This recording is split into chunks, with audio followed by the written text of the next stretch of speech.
Thank you all for being here. My name is Lara Habib. I present business news on Arabiya news channel. I'm delighted to be moderating today's panel on the economic outlook of the MENA region developed jointly between Arabiya and the World Economic Forum.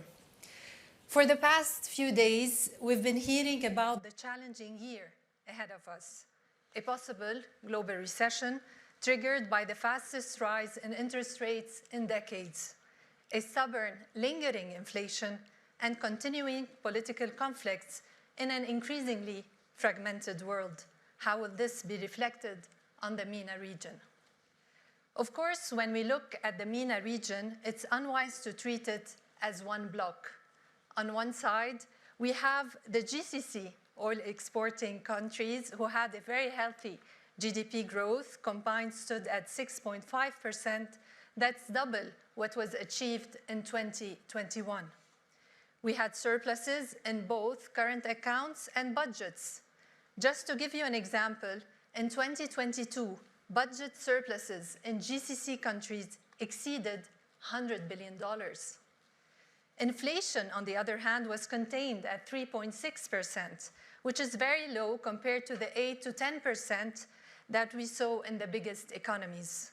This was supported partly by the low import costs due to a strong dollar, which translated to strong currencies in the GCC, given the peg.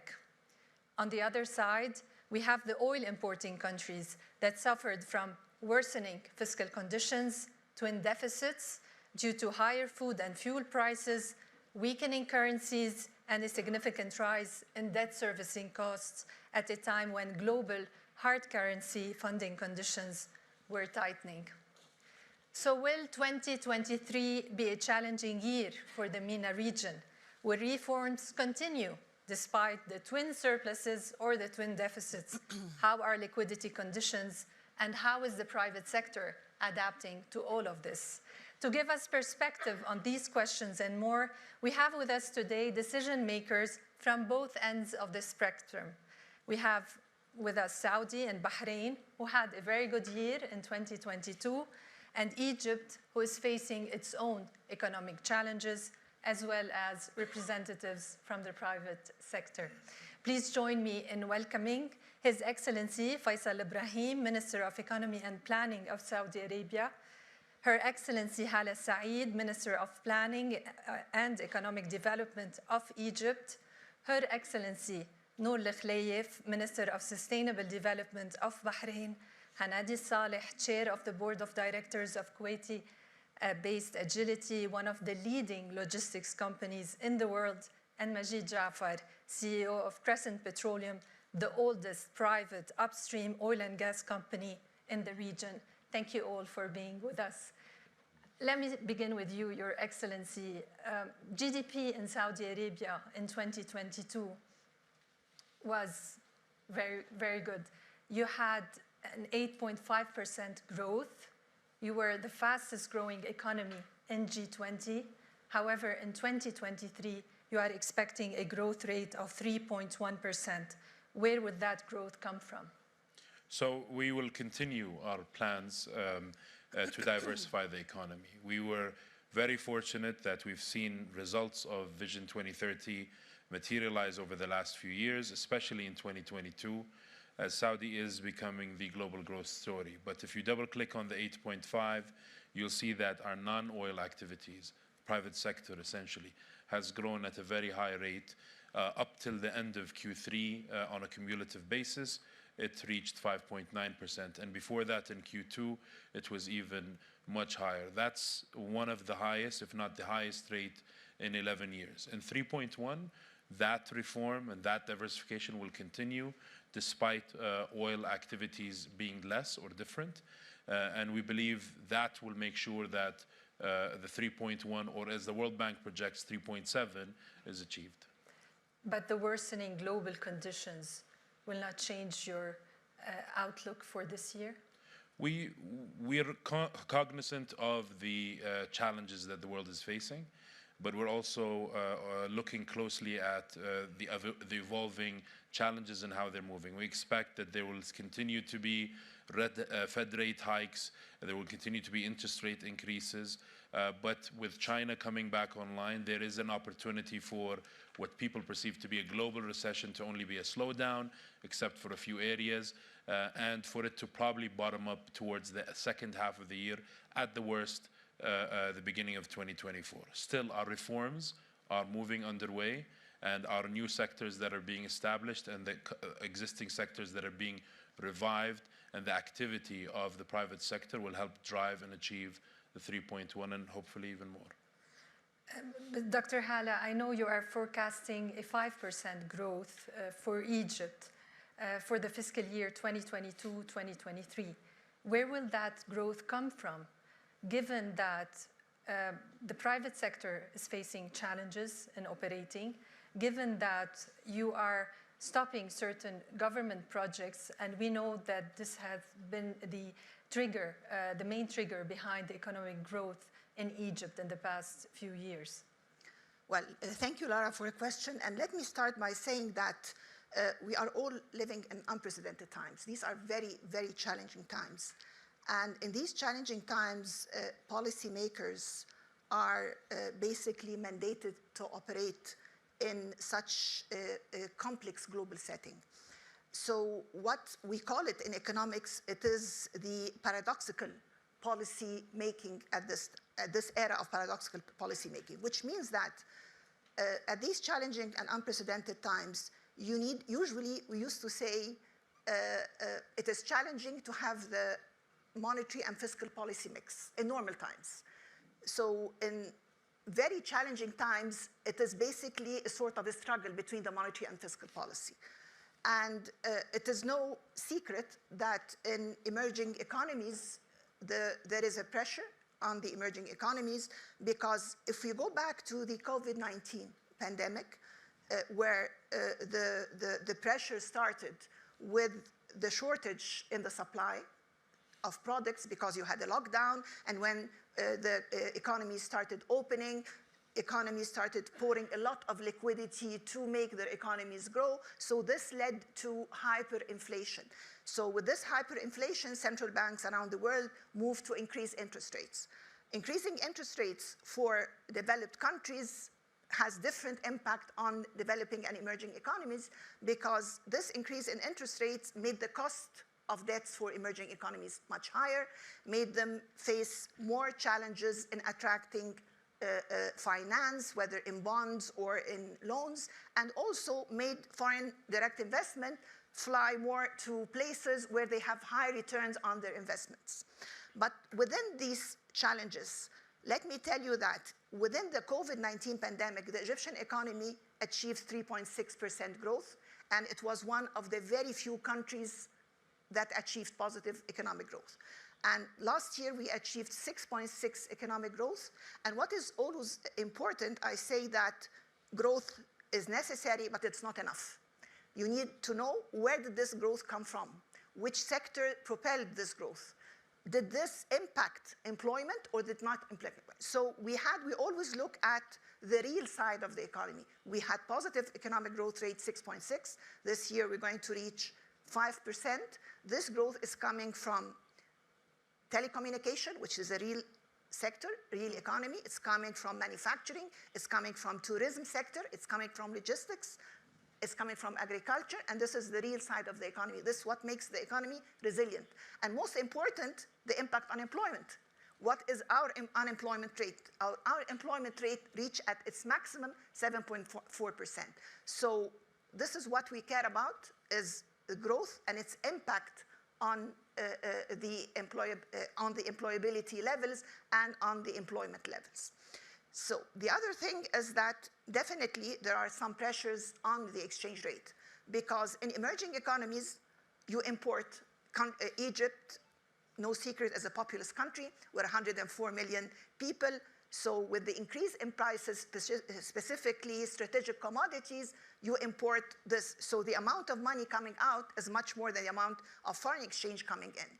That's why we are making the corrective measures in order to narrow this gap and take the corrective measures quickly in order to attract FDI and stabilize the market. When do you think you can attract again FDIs? I believe We are already attracting. How much money entered Egypt since you allowed the currency to flow? Okay, since the currency, let me tell you, last year, December last year, FDI doubled. It reached 9 billion, coming out from almost 5 billion the previous year. So it's almost 85% increase. So the other thing is that we were aware of the issues and the structural imbalances in the Egyptian economy. So 2 years ago, we embarked on a structural reform agenda. Structural reform agenda that is targeting the real structural imbalances of the economy, basically focusing more on the real side of the economy, the resilience of the economy, to make the economy more resilient, to make it more export-oriented, to make it more competitive, and basically enhancing the role of the private sector. We were aware that due to the period of unpolitical stability, the government had the political instability, the government had to inject money in order to upgrade the level of infrastructure, for example. We used to have electricity cuts for 6 and 7 hours in 2013 and 2014. So it was very important that the state intervenes with a lot of investment in order to upgrade this level of infrastructure.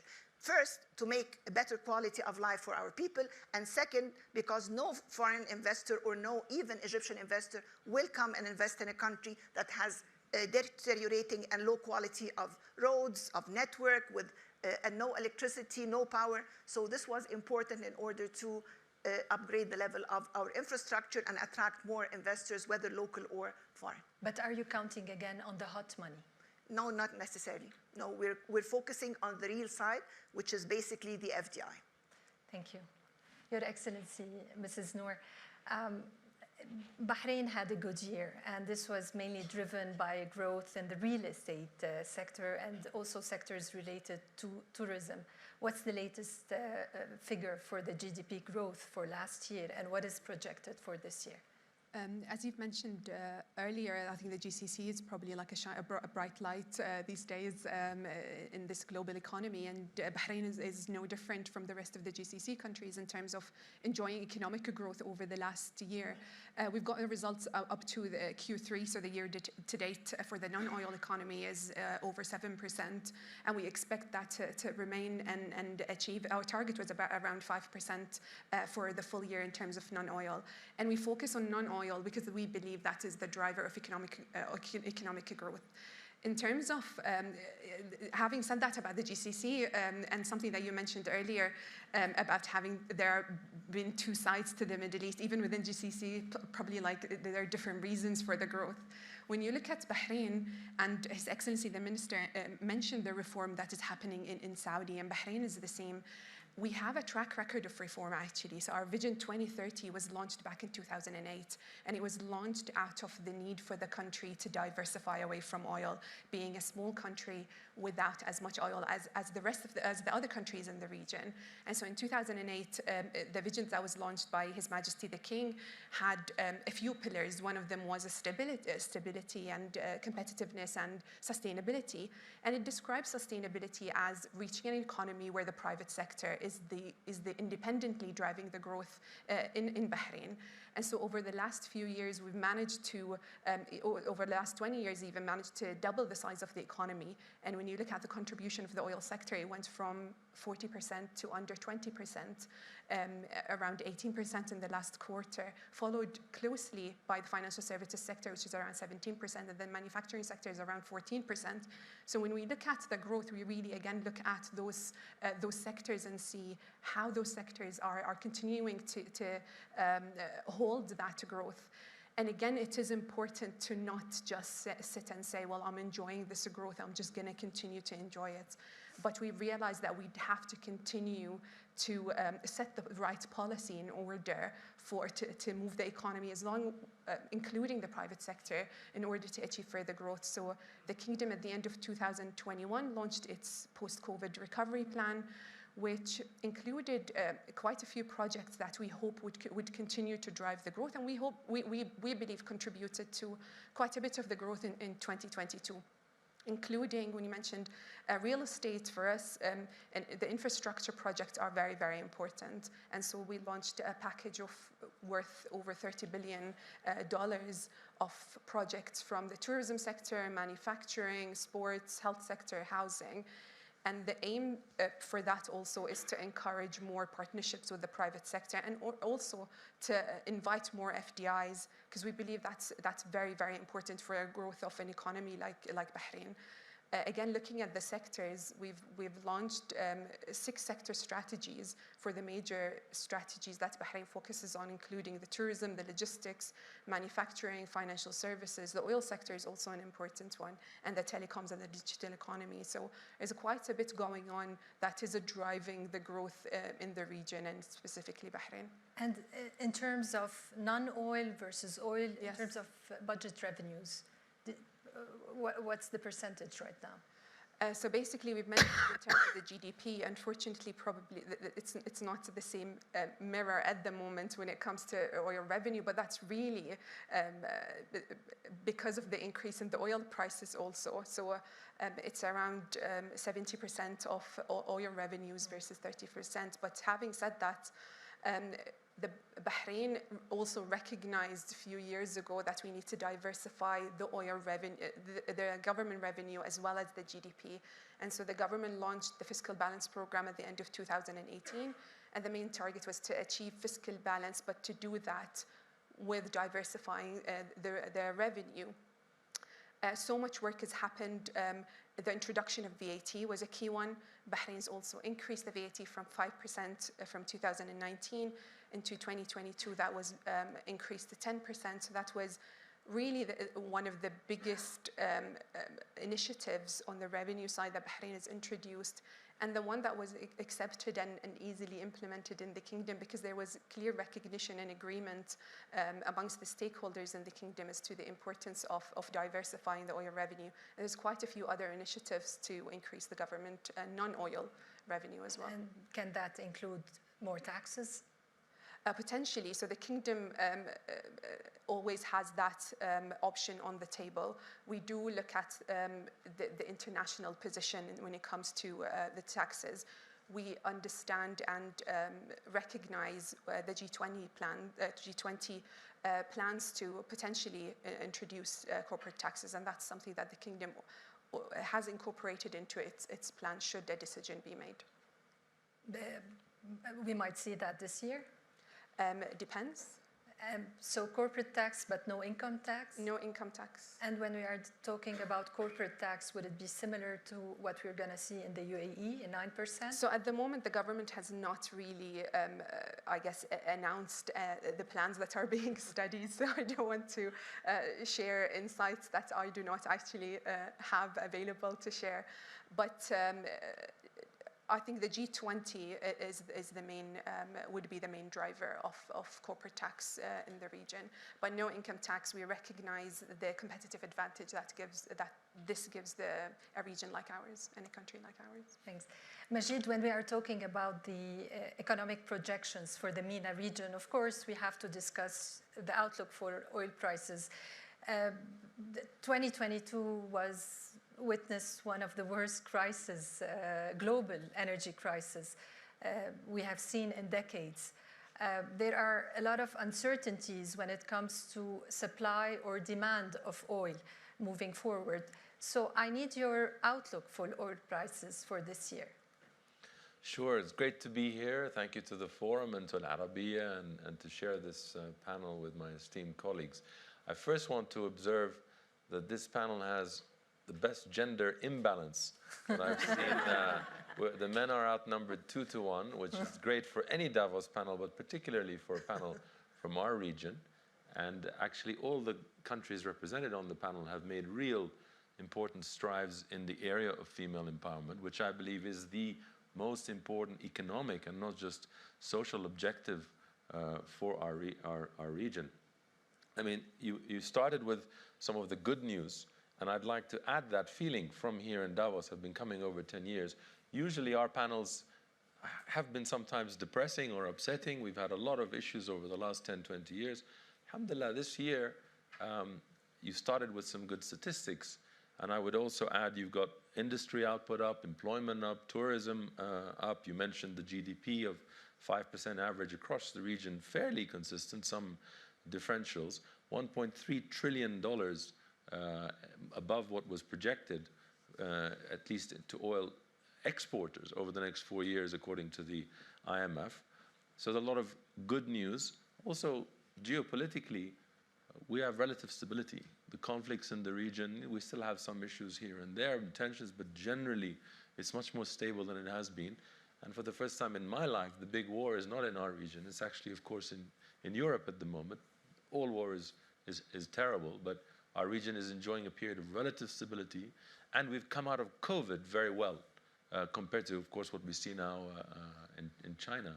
So these all bode well for our region. Of course, we have some challenges that were alluded to by Her Excellency. There are global risks coming in from inflation and food and sovereign spreads. And we may have left the age of affordable external funding. And I think that's, for the countries that need that, I think that's an important realization.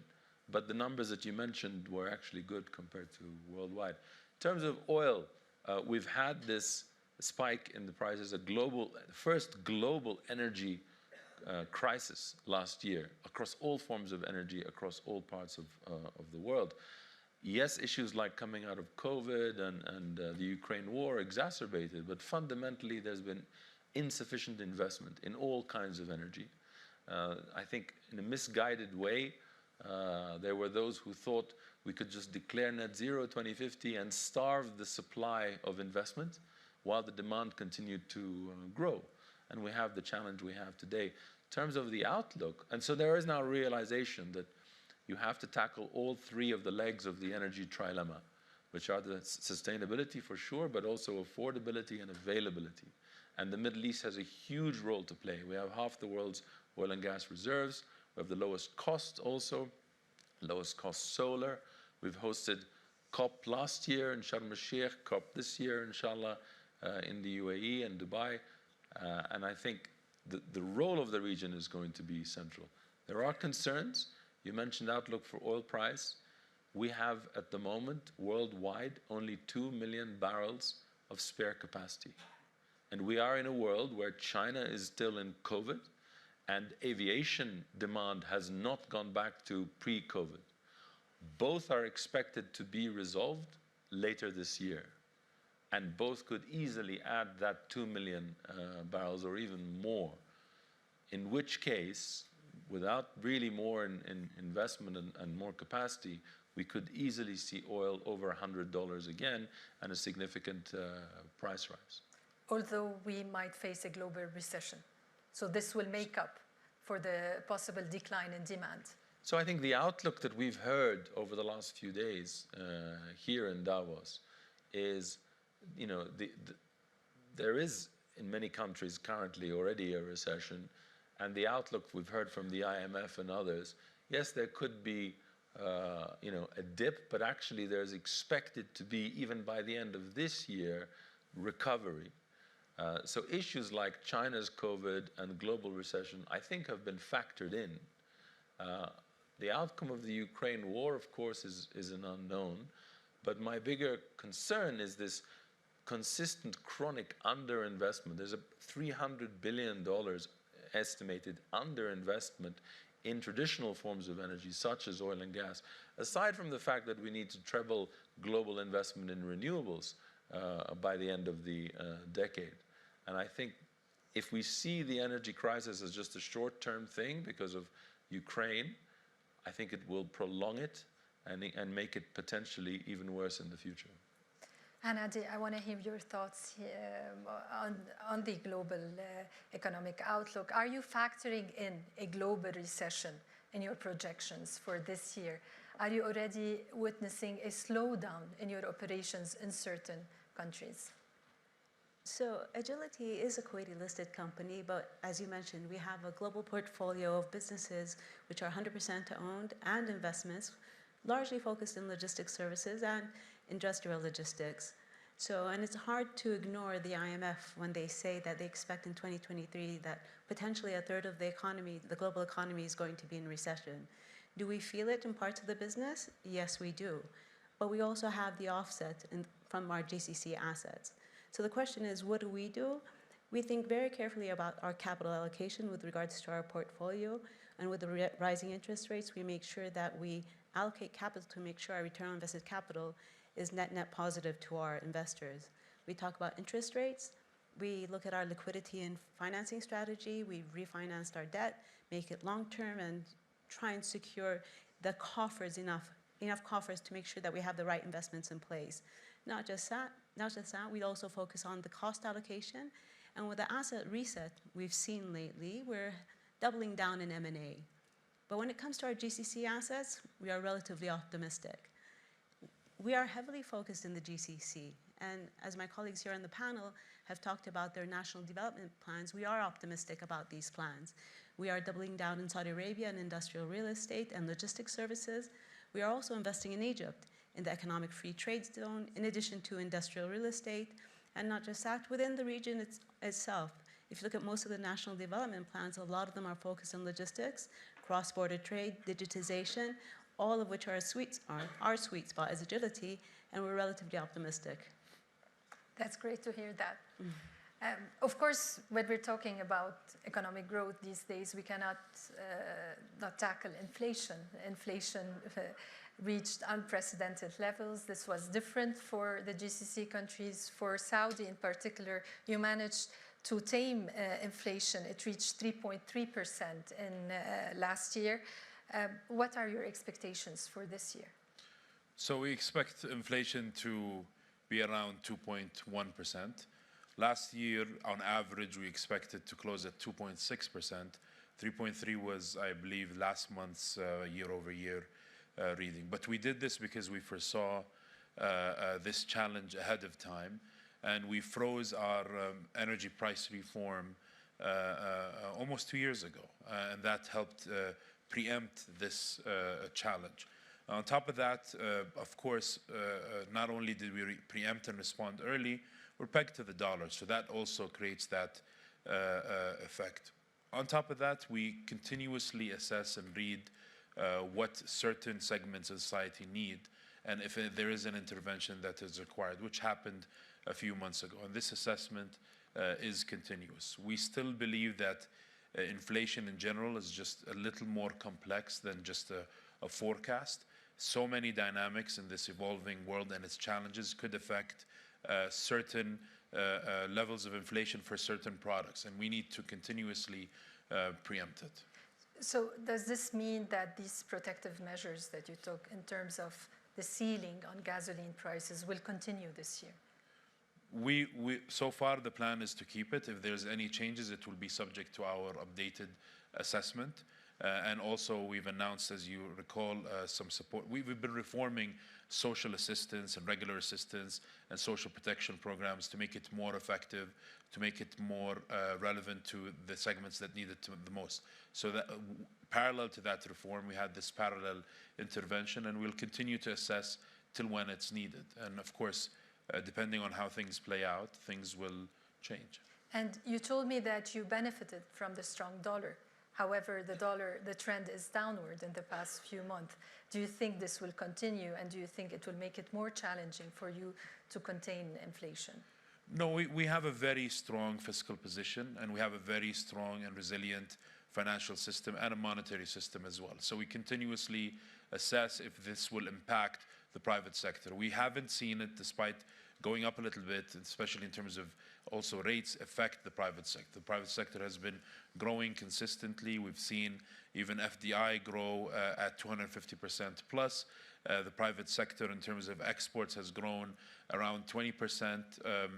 Manufacturing has grown more than 20% in the last year. So to the extent that we need to intervene, we will, and it will depend on our assessment of the situation. You have an ambition to attract $100 billion, right, annually in terms of FDIs by 2030. How are you planning to do that? Up until now, FDIs were more concentrated in the oil sector. And are you planning to look east to attract this money? Our target is 5.7% of GDP. Of GDP by 2030. We started at 0.7. We're still moving forward. We want to move faster, but with the introduction of the National Investment Strategy and with the many trillions that are targeted to be attracted, we're moving forward. One thing that will help us, or four things actually that will help us, is that Saudi Arabia is committed to this transformation and it has a long-term view on it. We also believe that we will co-create value with our partners. We also believe in bold innovation, and you're seeing that across the board. And lastly, institutional clarity. We're trying to build the right business environment in terms of transparency, policy predictability, and an institutional environment that never existed this well before to attract this FDI. We're also very transparent about what we're doing in terms of facts and figures, and in terms of what we're introducing in terms of sectors. We have 4 new sectors that virtually didn't exist before: sports, entertainment, tourism, and culture. We have sectors that are being reactivated, if you will, and taken into new directions, such as the mining sector. We've held the second version of our Future Minerals Forum last week, and we're seeing this sector growing fast. And we shouldn't forget also the Saudi Green Initiative. We want to continue to become a conventional energy leader, and a clean one as well. Saudi Arabia and Saudi Aramco are the cleanest in terms of its emissions and production of oil and all the associated activities, but also in new energy and clean energy. And we've announced through the Saudi Green Initiative and the Middle East Green Initiative so many of these efforts that are actually going. We have the cheapest wind, cheapest solar, the largest green hydrogen facility being built now with international partners in NEOM. And the opportunities are just growing. $186 billion to greenify the economy. This is a great source of growth. And what's the expected FDI for this year? What are you targeting? I don't have the exact figure for FDI this year, but we have plans to grow it up to 5.7%. And we also have the privatization program that is also, we're seeing the results of its reform now coming back online. So we believe it'll move forward. I will open the floor shortly for your questions, so please prepare them. Let's go back, Your Excellency, to inflation, because there's an interesting story in Egypt. We know that inflation reached above 20%, and some economists believe that this can go even higher given the devaluation of the pound to an all-time low. So what are your expectations for inflation for this year?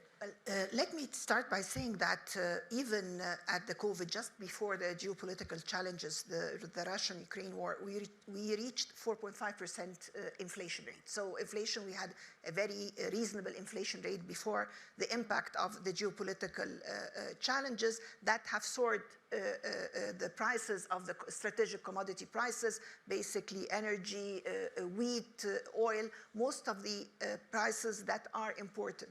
So this, of course, have resulted in an increase in inflation in Egypt, but the Central Bank of Egypt, its main target is to target inflation, and accordingly, they started taking the corrective measures to tame down and mitigate these figures. But what is important here is that what are we looking at in order to, today, if we have a 20% inflation rate, in countries like Egypt, and when I was talking at the beginning on the fiscal and monetary policy mix, a big part, the pressure on the fiscal policies on emerging economies is that you have to increase while you are facing a monetary policy challenge, you are also facing a fiscal challenge, because with hyperinflation and high prices, you need to increase social safety nets. You need to increase subsidies. You cannot transfer the increase in prices like what happens in developing countries. When the price goes up, you sell the commodity with its price to the citizen. In emerging economies and in our part of the world, you have to subsidize this. You cannot transfer this increase in price to the citizen. So this is a very important part that puts a pressure on the fiscal space.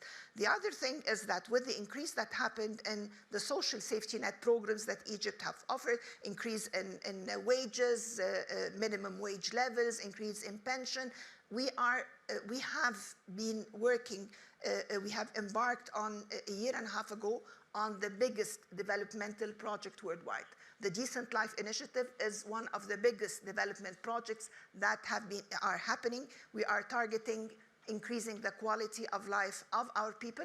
More than 50% of the population of Egypt, 58 million citizens, you are upgrading the quality of sanitation, the quality of clean water, decent housing, fiber optics, even the internet.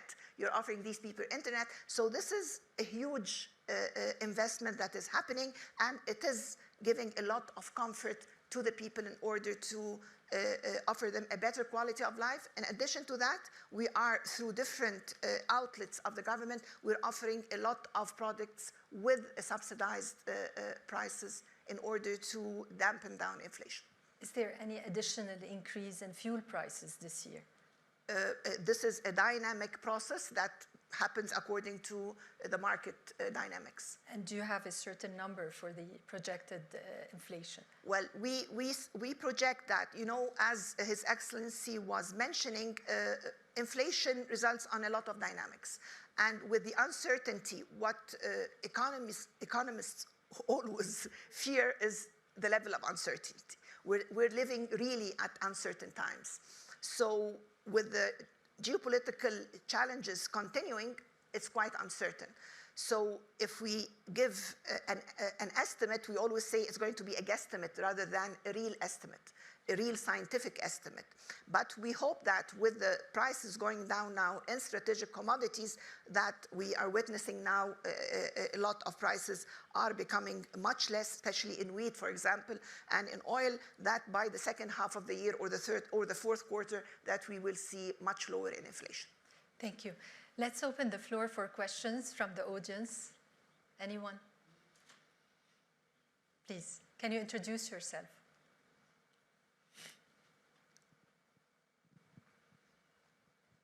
Yes, my name is Patrick Allman-Ward. I'm the CEO of Dun & Gas. It's a question for Her Excellency. Under the current forecasts for Egypt, when do you think the central bank restrictions on dollar repatriations will be lifted? Do you want me to answer directly? Yes. Yes. Now, as I was mentioning a while ago, that there was some pressure on the foreign exchange rate in Egypt due to the pressure on the imports. We had a lot of imports that the prices went up.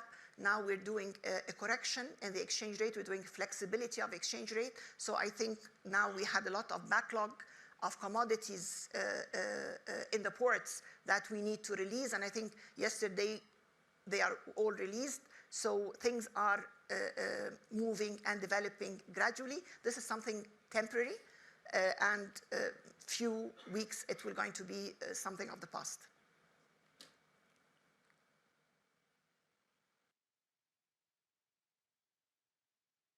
So, hi, I'm Fahid. I'm based in Beirut. I'm a World Economic Forum Global Shaper, and I'm interested to learn from you. What do you think? How do you think Lebanon should move economically, based on a lot of success stories that you are sharing today? Knowing that, I think Lebanon is one of the highest today, one of the highest inflation rates across the world with 200%. So what's your take, and how do you think you as governments, because we are all in the MENA region, what's the appetite of supporting Lebanon, and what's happening? I'm not a politician, and I'm just happy to learn from you. Who would like to answer that? I can say that I think in general we have opportunities to grow our institutional capabilities across the board and share our lessons learned with all countries in the region. I think the stronger institutional capabilities are, the better they can weather challenging environments. Key people come and go, but institutions, they produce people, they produce high quality policies, and they produce the right kind of response to different situations. I guess we need the political will, first of all, that's in Lebanon. The first and the second and the third main things is to have the political will. To have the political will. In our part of the world, I always say we have everything. We have all the ingredients for success. We have the resources, we have good institutions, and most important, we have the talent. We have the young people that do not exist in other parts of the world. So I think we have all the ingredients. We just need the political will, and we need all to get together. We need partnership. This is what we need. I think. Majid. So I just wanted to add, no, totally, please. No, go ahead. No, after you. Ladies first. Ladies first. So We I'll can give talk you- about the gender imbalance and then. Well, from a private sector perspective, as an agility, we believe in the power of the SMEs. And we see the SMEs playing a pivotal role in job creation, in growth, in contribution to the GDP. And if you look at the GCC itself, I mean, SMEs make up around 15 to 30% of GDP, but in developed nations, it contributes around 30%. I mean, sorry, 40%. So there's lots of room to grow. You know, I visited Lebanon. The young talent and the small to medium-sized enterprises, I think, is a pool of wealth, and finding venture capital and investments to encourage that, take it online, build cross-border e-commerce is something I think can attract lots of sort of private venture investments from the private sector.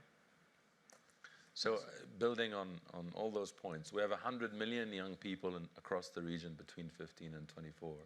And actually our youth unemployment is a chronic problem.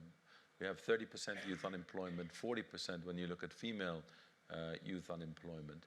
And that needs definitely more investment, and hopefully the liquidity in the region can help with that. It does need some reforms to enable, for example, finance, beyond just venture capital, the banking system to be amenable to risk for startups and for private sector funding, other supportive regulations, and the government not crowding out the private sector.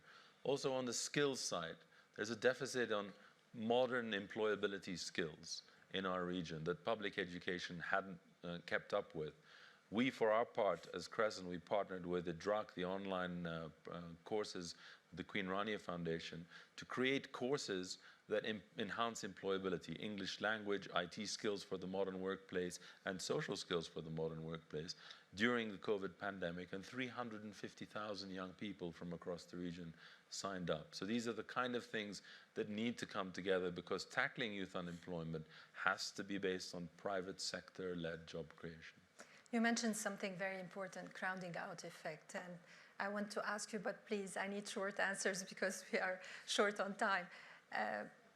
Many believe that the government and the army in Egypt was crowding out the private sector. We know that Egypt has plans to give back 62 sectors to the private sector. How serious are these plans? Okay, let me tell you, this is a very important question. Thank you, Lara, for raising this, because as I said, during the period of 2011 till 2014, where really the economy was deteriorating, we had negative growth rates.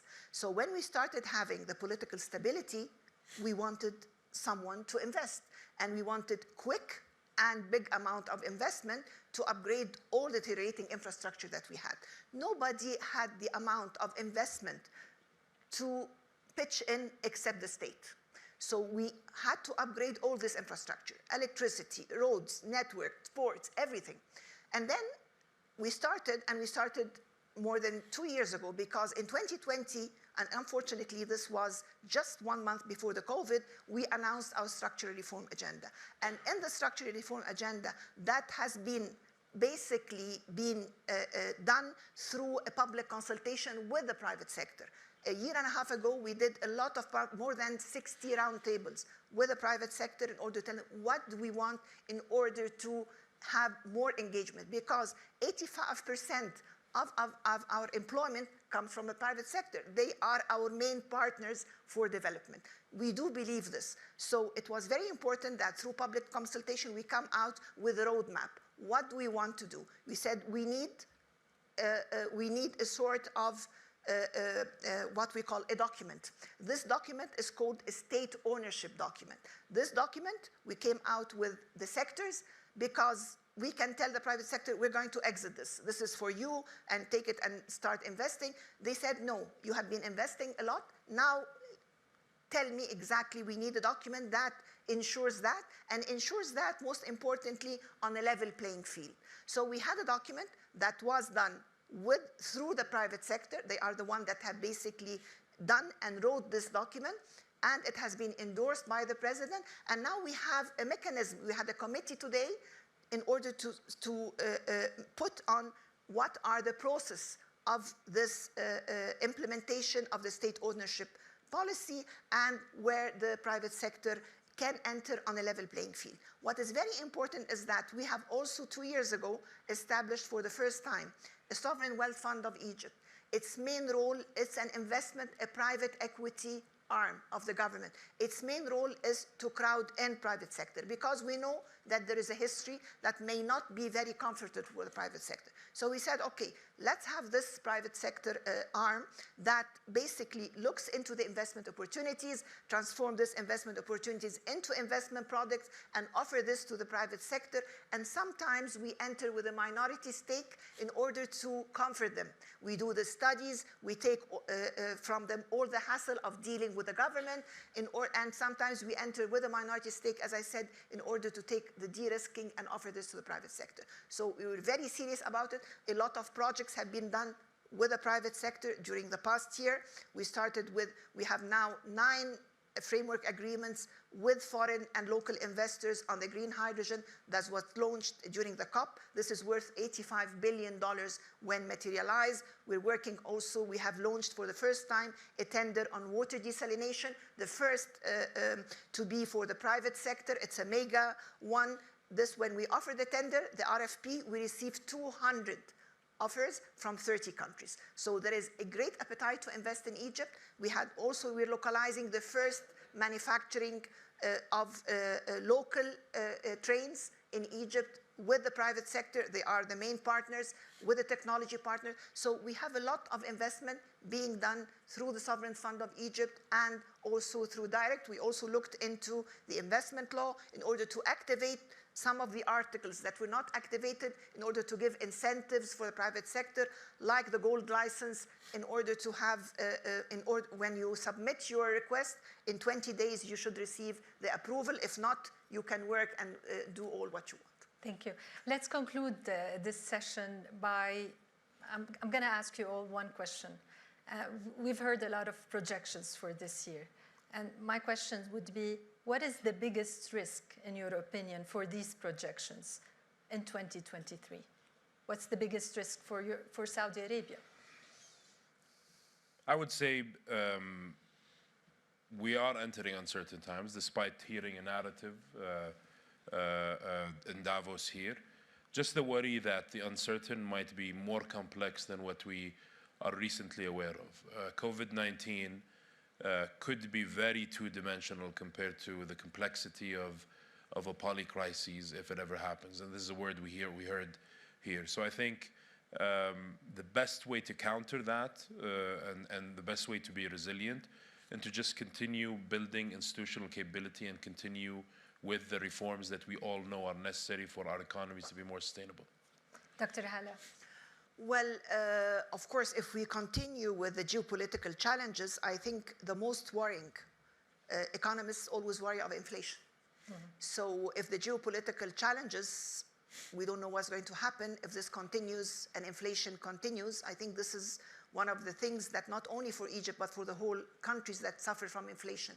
Because inflation is an extra cost on the prices to any citizen. So this is something that the government does not intervene. It just comes from abroad. So I think this is the most worrying in any country, having inflation. You can deal with any policies, but inflation, I think, and uncertainty is the most worrying thing. What's the biggest risk for Bahrain? I think, as my colleagues here on the panel have said, it's the geopolitical situation, it's the slowdown in economic growth, given the reliance on the trade with other countries, the inflation. But really, if I would like to end it on a more positive note, and just to touch on also the theme of the forum this year.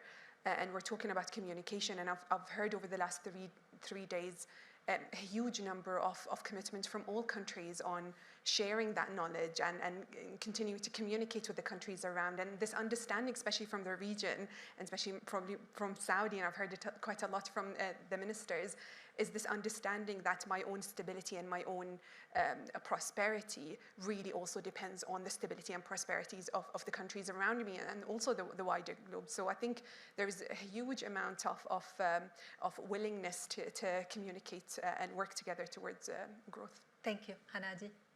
I would have to agree. For us, it's definitely the geopolitical risk and the knock-on effect of inflation, wage inflation, interest rates, all top of mind. But I think the positive thing that came out of COVID is we've learned how to be resilient. And hopefully resilience in this time of uncertainty will shine through. Thank you. Majid? Yeah, so going last, it's easy to say all of the above.